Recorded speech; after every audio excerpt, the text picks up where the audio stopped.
Assalamualaikum warahmatullahi wabarakatuh dan selamat pagi. Okey, untuk form 4 kita akan sambung bab 8 sukatan seriakan data tak terkumpul. Okey, hari ini kita akan masuk 8.2 iaitu sukatan serakan. Lepas awak belajar ni, hari ini kita nak tengok menentukan julat antara kuartil. Kita nak tengok dua tu je dulu. Jadi lepas awak belajar, awak boleh menentukan julat dan julat antara kuartil untuk menghuraikan serakan bagi data tak terkumpul. Okey.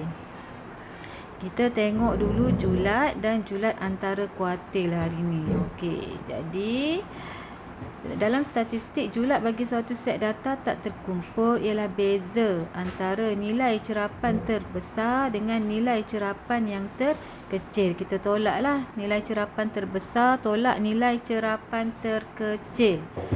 Sebagai sukatan ini memberi kita satu gambaran bagaimana data ditaburkan. Okay.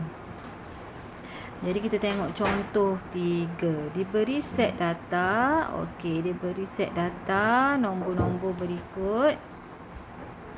Tentukan julat bagi set data ini. Tentukan julat. Okey, julat cari nilai cerapan terbesar tolak dengan nilai cerapan terkecil. Jadi antara banyak-banyak nombor yang dia bagi, yang paling besar adalah 40. Okey, jadi julat tolak yang paling kecil adalah 14. Okey, jadi kita dapatlah julat kita 26. Okey. Seterusnya, macam mana pula kalau diberi jadual kekerapan? Macam mana nak cari julat daripada jadual kekerapan? Contoh 4. Jadual berikut menunjukkan skor bagi sekumpulan murid dalam satu kuis kimia. Okey, skor 2 hingga 8. Bilangan murid dia dah bagi. Tentukan julat bagi data di atas. Tentukan julat bagi data di atas. Okey, cerapan yang paling besar adalah skor 8. Lepas tu yang paling kecil skor 2. Jadi nak cari julat 8 tolak 2 sama dengan 6. Yang itu untuk julat. Sekarang kita nak tengok julat antara kuartil. Okey, julat antara kuartil, kita akan ambil kuartil yang pertama dengan kuartil yang ketiga. Jadi julat antara kuartil, kita kena tolak kuartil yang ketiga tolak kuartil yang pertama. Okey, macam mana nak buat? Tengok contoh 5. Okey, tentukan julat antara kuartil bagi setiap set data yang berikut. Okey. Yang A. Mula-mula kita susun dulu nombor ikut turutan. Okey, kemudian kita akan cari median. Median yang tengah-tengah, median. Okey, kalau yang ni nombor, yang ni tak ada masalah sebab dia ganjil. Okey, jadi 4, 1, 2, 3, 4, 5, 6, 7, 8, 9, 10, 11. Okey, 11. Jadi yang tengah-tengah ni 1, 2, 3, 4, 5, 1, 2, 3, 4, 5. Jadi 13 kita ni adalah median. Okey, median. Okey, jadi nak cari kuartil yang pertama, dia adalah 1/4. Okey, berada pada kedudukan 1/4. Kuartil ketiga berada pada kedudukan 3/4. Okey, jadi kita dah bagi dan ini median. Sebelum median, kita kena cari mana kuartil yang pertama. Selepas median, kita cari kuartil yang ketiga. Okey, kalau nombor ganjil macam ni tak ada masalah. Yang tengah-tengah ni adalah kuartil yang pertama. Sama juga dengan kuartil yang ketiga. Yang tengah-tengah adalah kuartil yang ketiga. Jadi nak cari julat antara kuartil yang ketiga, tolaklah dengan kuartil yang pertama. Kuartil 3 tolak kuartil pertama. 20 tolak 6. Dapatlah 14. Okey. Yang tu tak ada masalah. Okey, kita tengok pula kalau B. Julat antara kuartil. Okey, susun. Okey, lepas susun tentukan median. Okey, tentukan median. Yang tengah-tengah tu adalah median. Tentukan median. Median kita dapat 19.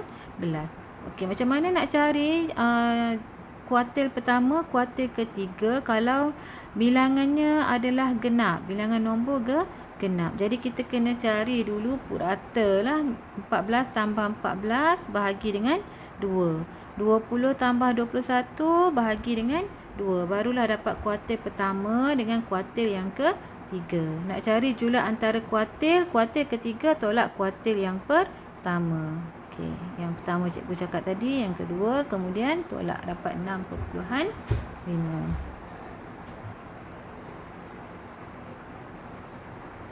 Okey, untuk C. Okey.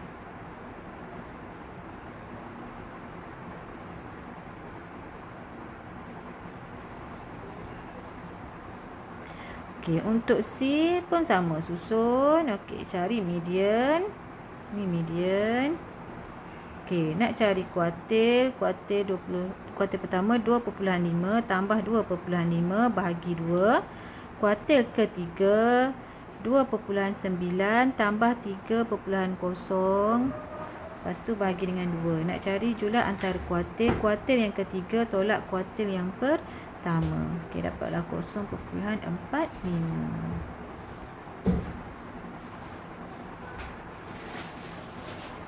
Okey, contoh 6. Macam mana nak cari jumlah antara kuartil kalau dalam bentuk jadual kekerapan? Okey, ni dia dah bagi skor dengan bilangan murid.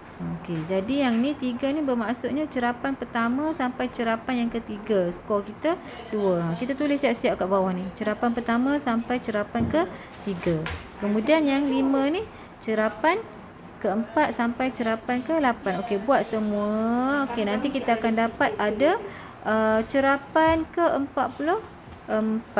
Okey, jadi cari median. Median kita mestilah cerapan yang ke-22 kan, tengah-tengah tu. Okey, jadi jumlah antara kuartil, cari yang tengah-tengah ni sebelum median.